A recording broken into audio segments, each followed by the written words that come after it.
Do you know France dropped 17 nuclear bombs in Algeria? 17. Not one. Not two. 17 deadly explosions in the heart of Africa. Between 1960 and 1966, while Algeria was still fighting for its freedom, France turned our Sahara into a testing ground, a laboratory of death. In February 1960, France detonated its first nuclear bomb in the Algerian desert. They called it Gerboise Bleu, the Blue Gerboa. But there was nothing blue or peaceful about it. That blast alone was 4 times stronger than the bomb dropped on Hiroshima.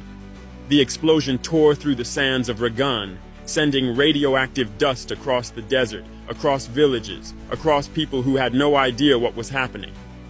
Did France warn the locals? Did they evacuate them? Never. Entire tribes were left in their homes, unaware that the wind blowing through their tents carried poison, radiation that would kill slowly, generation after generation. But that was not enough for them. France wanted to join the club of nuclear powers, to sit beside America and the Soviet Union. And to do that, they used Africa as their laboratory. They even placed soldiers, prisoners, and civilians close to the blast sites, just to study how much human beings could endure under nuclear fire. Can you imagine? Africans turned into experiments. And when Algeria won its independence in 1962, France didn't stop.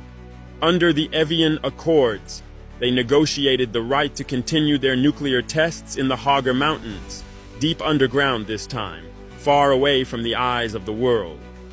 13 more explosions, hidden under the sands, shaking the mountains of Inekter until 1966. For decades, they denied everything. They refused to admit the scale of contamination. They refused to clean the land. They refused to compensate the victims. Even the French soldiers who were exposed were abandoned. It was only in 2010, 50 years later, that France finally announced a so-called compensation fund. $11 million to be shared among all the victims. $11 million for a crime that poisoned a nation. This is what they call civilization. This is what they call progress.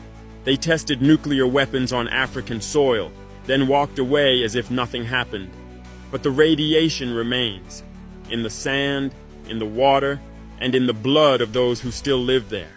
So when they lecture Africa about human rights, when they claim to bring democracy and development, we must remember this, that the same hands which speak of peace once dropped 17 nuclear bombs on African land.